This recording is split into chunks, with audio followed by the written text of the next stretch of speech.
Welcome back to Real Estate Mindset. Today's video is going to be extra special bonkers because obviously, guys, I have Orlando Minor with us today. Orlando, how are you, sir? Good, man. Good. How are you? Happy New Year. Thank you, man. I am feeling blessed. I feel a lot better, as you know. I was going through Good. burnout. Thank you for helping me through that, brother. No So, problem, man. guys, No problem. always appreciate your friendship above all else, man. So I'm going to tell the viewers, Orlando, a little bit about what we're doing today. So today's video is phase one of the housing market, flipping. And essentially, guys, what we're going to do is talk a lot about phase one of the housing market, kind of remind you what other phases there are as far as the housing market cycle that I'm looking at. So that obviously, you guys remember, phase one of the housing market is interest rates. Interest rates are literally leading everything else. Now we'll get to phase two. Now, phase two of the housing market, guys, remember, which is led by interest rates, is sales and construction. And Orlando, let me show them real quick where we're at with sales and construction. Okay, so here's Redfin's data, Orlando. This is sales. Essentially, it's showing us that sales right now are down 31.8%. Okay, so obviously, you're in the industry, you know that this is gutting us, obviously. Right. So let's look at new construction. So here are the permits issued to new construction. This is basically a one-year outlook. You guys can essentially seeing that the permits are declining significantly with new construction, again, which is led by interest rates. Orlando, I'll show you the 5-year. I mean, it's still high. But it is going down though, significantly. Now, obviously, sales and construction leads prices. So here's Redfin's median sales price chart. Orlando, we went roughly from 391,000 all the way down to 352,000. We're about on a national average, we're almost at double-digit price decline on a national average as far as median sales price. These are facts. These are not our emotions. Now, obviously, the price is leading inventory. So here's Redfin's months of supply. So months of supply essentially at the beginning of the year went from 7.4 weeks and it shot all the way up to 13.4 weeks. So it almost doubled. Prices are down about 10%. I mean, Orlando, I wanted to show the viewers essentially where we're at with the other phases, but I do want to stay and I do want to talk about and get your opinion specifically about phase one. And then I want to ask you questions about phase 2, 3, and 4 and get your opinion on what will happen into 2023 if rates either go up or down. So let's start there, brother. Let me pull up the rates real quick. Okay. You know I love my data, Orlando. Yeah, I know you do. Maybe I love it a little too much, some might say. But I want to show the viewers, man, look at where we're at with interest rates. We essentially doubled where we were at the beginning of the year. At the beginning of the year, we're at about 3.22. We are basically double. We're 0.02 away from being double. So as it stands right now, we're sitting at 6.42. Only time in history. The only time in history where interest rates doubled in less than 1 year. Okay, only time in history. What I want to point out, Orlando, and I'm going to let you take away.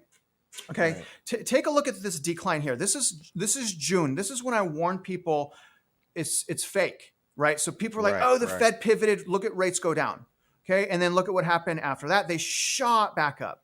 So I said the same thing now. I'm like, you guys, the market's not a real rally. I sold all my stock, thank God, because it's down another 30%.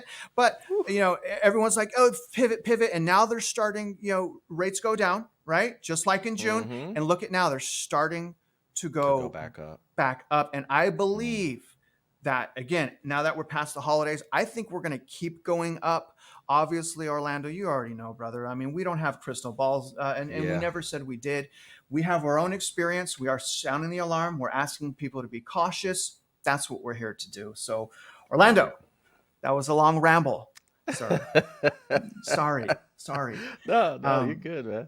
But I think our viewers are up to date, man. So can you just talk into, let's start with just talk about phase one, talk about the power of the Fed and the quantitative tightening and what they're doing exactly. Well, here's the thing. There's really no secret about what the Fed is going to do because the Fed tells you every single time we're going to push up rates here. This is our goal. This is what we're going to do. The Fed has been telling people for months and months and months. You can go back and look at the tapes. We're trying to get down to 2% inflation, right? We're at 7.1%. That's a big drop that we still have to get to, another 5% that we still have to continue to go up by. So if the Fed is telling you that we're going to continue to raise rates, and they have kept their word every step of the way, and then they're telling you that we still have to get to 2% inflation, what does that tell you is going to happen in the future? That tells you that they're going to continue to raise rates. Now, will they raise rates as frequently as they have in the past? Who knows? I don't know, right? And they haven't set an actual time date for that. And I don't think that they will. But I can tell you this, rates will still continue to get pushed up at least once or twice a quarter, right? So we can work around that, because if they don't, here's the thing, guys, if they don't raise rates, inflation will continue to go up. Inflation will destroy and crumble, right? Crumble the economy. So Yes. if they don't raise rates, that's what happens. And they don't want that to happen. So it's right there in front of you. Yeah. Rates will continue to go up. And you know what drives me bonkers, Orlando? I don't know if I sent that Yeah. reply, and if I didn't, I'm really sorry, guys. But people are still creating a narrative, and people are still saying that the housing market. I think the holdup is the word. People want to play on the word of crash. So I'll say correct. I'll say, you know what? I'm going to say whatever I want to say, because I have defined crash. I have defined correction, not like these other people. But I mean, man, the Federal Reserve is telling us what they're going to do. Can you explain, Orlando, how hard it is going to be for the Fed to get to 2 and 3% inflation? We know, you and I know, getting to 6-7%, not that hard, right? But you got to break and crumble and destroy things. Can you explain how hard that's actually going to be? Yeah. So like you just said earlier, to get to to even get from the 8 to where we were, we've seen like it drop down, and people have been like, oh, wow, we finally broke it. And it's like, well, that's the easy part. Wait till we get to 6 and 5% and have to go down to 2 to 3%. You're going to have to huddle down and really make some hard choices when it comes to this economy. And to get it down to there, some major things are going to have to, some major events are going to happen. And you guys don't really, the viewers really don't understand that to get to that point, to squeeze it down, it's just like taking what do you call those hydraulic presses and try to push down and down and down to get to that 2%. It's going to be a struggle, and it's going to be. This is the reason why you hear the Fed. If you read in between the lines of what the Fed is saying, there's going to be pain. He keeps saying the housing market is going to reset. And the reason why he's saying that is because they know the goals that they have to meet. And to reach those goals, he's going to have to reset a lot of things. Yeah, I mean, and it's gonna, and the thing, Orlando, go into how it's actually gonna spread out. So we know that the housing market, 18% of the economy, I think it's 37% of CPI is shelter, I believe. But go into, so a lot of us have been saying, the collateral damage is going to be the housing market, and I do believe that. But will you explain to the viewers how it's going to spread, the quantitative tightening and the interest rates, how that's going to spread to other industries like consumer debt and really cripple us? Yeah, because listen, when you raise the interest rates, the things that automatically get hit is consumer debt, right? So we all know that when he raises the interest rates, that number does not just jump towards a mortgage rate. That's not how it works, right? But that does happen when he raises that rate. That does exactly happen on like consumer debt. So you will get that in when you see those increases. You will pay that on credit cards. You will pay that on car loans. You will pay that on personal loans. Anything that you have that you're going new for, or what's even worse, people getting adjustable rates, you will feel that effect. And as we do know, consumers and Americans just in general, their savings account is dwindling and dwindling and dwindling. And a lot of consumers right now, even especially for this Christmas holiday time, are depending solely on credit. solely on credit. And as they continue to hold on to credit, and when things turn around next year, when job losses happen, when, like we said, more rate increases happen, when the economy is shrinking and shrinking, and someone loses their income, their job, or anything like that, what is the first thing that people stop paying? What is the first thing? Debt. They stop paying debt. They say that credit card that's unsecured, that's out, right? Oh, you know what? I don't need this really expensive car that I bought. That's out, right? And all of those things start to come up, and yeah, it just spreads all over. I mean, the phase one is a huge phase. I mean, the interest rate quantitative tightening. I mean, it changes everything, man. So, in my eyes, and that's why I'm cautious, Orlando. I don't think Yeah. people should invest right now. Straight up, Right. I'm just gonna, I know there's different reasons, but I'm just saying overall. So Mm-hmm. let's go into the various phases now. I just want to recap. Basically, going into 2023, we'll recap at the end. But you're essentially saying, well, Powell's essentially saying longer and slower, right? Yeah. Right. So what is that? It's like I think he gets that he's breaking everything, and he's got to be Yeah. Yeah. slower. You know what I'm Yeah. talking Yeah. about? Yeah. Yeah. But the problem is the labor market's so strong. The rental market's so strong. So, dude, it's gonna hurt. It's gonna hurt. But let me It ask is. you. Okay, so the effects of phase two. So, phase two being sales, phase two being new construction. Why don't you tell us?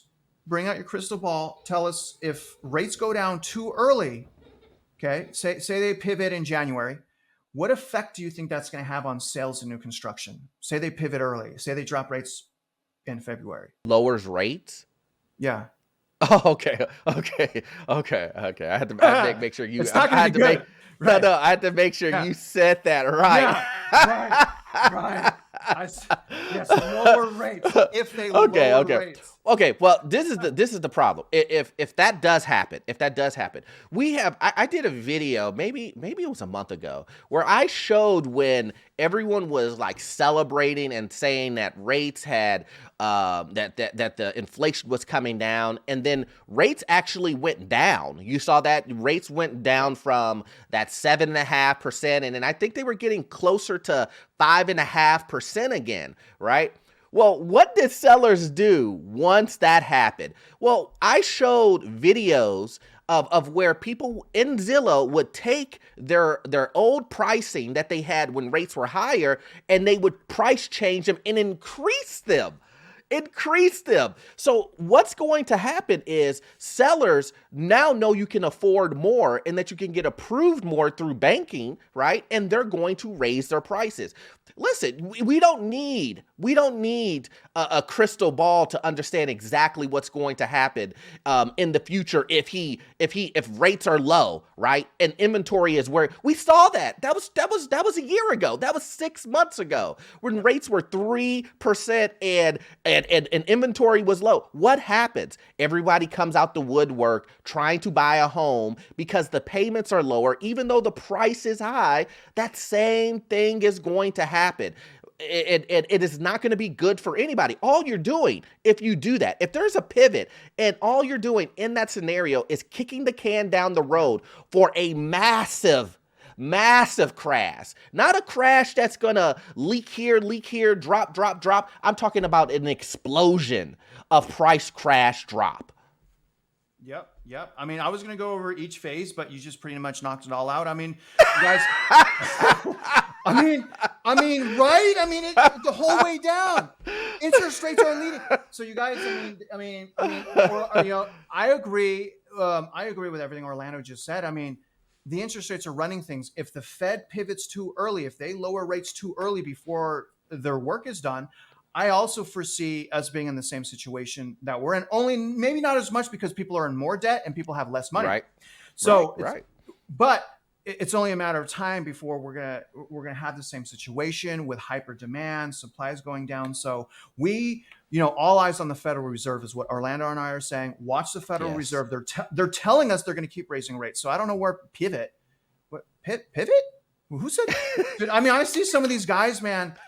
And I don't watch their stuff, but I get Yeah, comments yeah, from people like, "What do you think about what this person said?" I'm like, I don't watch their stuff for a reason. I mean, yeah, there's no yeah. value. If I want to be tricked, I'll go play, Monopoly with my children.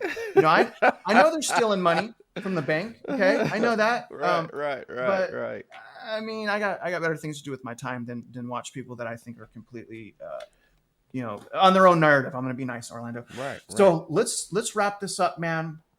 Staying on interest rate, staying on the really, really important phase one. Tell right. us, in your mind, someone I highly respect, tell us, what does 2023 look like for you as far as interest rates? I think interest rates for the year of 2023 is probably going to look somewhere around, I don't know, I think it's going to be around 8%, 8.3, around that area. I think that it's going to be. I mean, can it be slightly lower than that? Yeah, but let's be real. We could talk about the interest rate getting up to 8.3 or 8.5 or whatever it is, but we already know that even as soon as we hit 7, that was too high for people. So that now we're looking at it and we're saying interest rates are going to get higher and higher and higher. At that, it's like at a point, at some point it's a point of no return, right? Yeah, It's a yeah. point of most people can't afford interest rates this high. So I do think interest rates are going to continue to go up.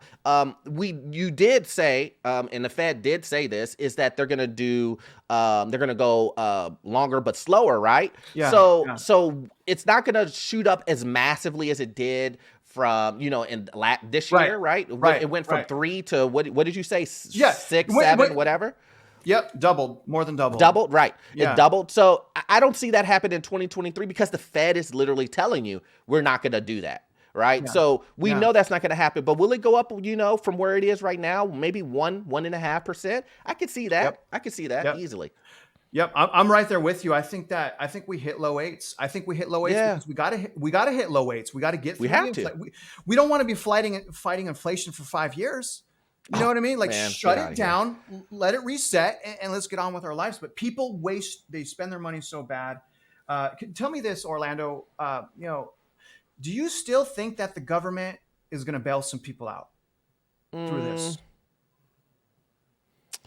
yeah, I mean, I do think that the government will bail Yeah, people out, but I think it's kind of it's just unfortunate that yeah, the government will, to in their eyes they're playing two sides of the coin here. Will you let some of these companies really fail, um and then on the other side let people lose their jobs, their livelihoods, the spending that goes along with those jobs, the taxes that go along with that? Or will you give them money so that they can stay afloat and pay you back the money? Because let's be real, even though in 2008 when we had the financial crisis, all of those loans, most of those loans that they gave to AIG and all those, the government made bank on that. When it came to the interest that they charged, they paid back the money fully with tons of interest.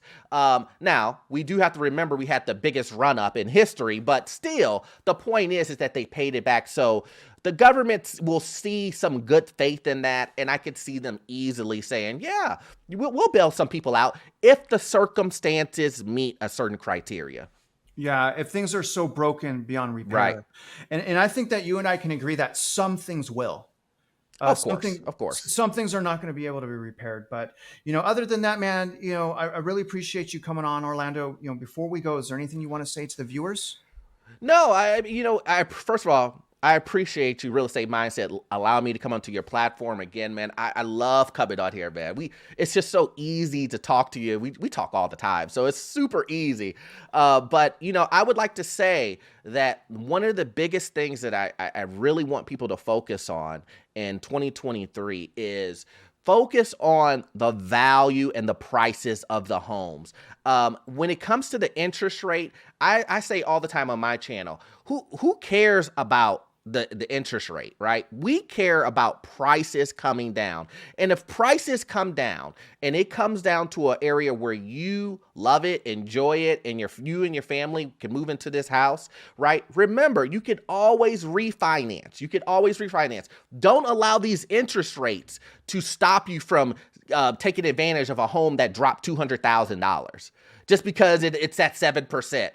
We want prices to come down, right? We want prices to come down, and who cares about high interest rate? Now, where you run into the issue is if you're going to buy a home at a high value, overpriced, and you're going to have to pay that high interest rate. That makes no sense.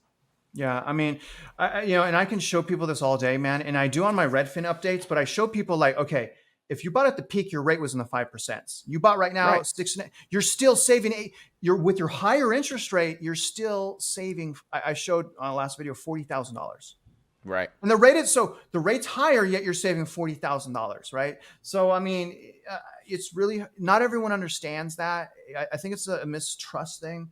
So I get it. But Orlando, really appreciate you. You guys do me a favor. I forgot to plug your channel in the beginning. Oh, I'm a man, bad person. it's all good. You guys help me be a good friend to my man Orlando. Show him some love. Go to his channel right now, Orlando Minor on YouTube.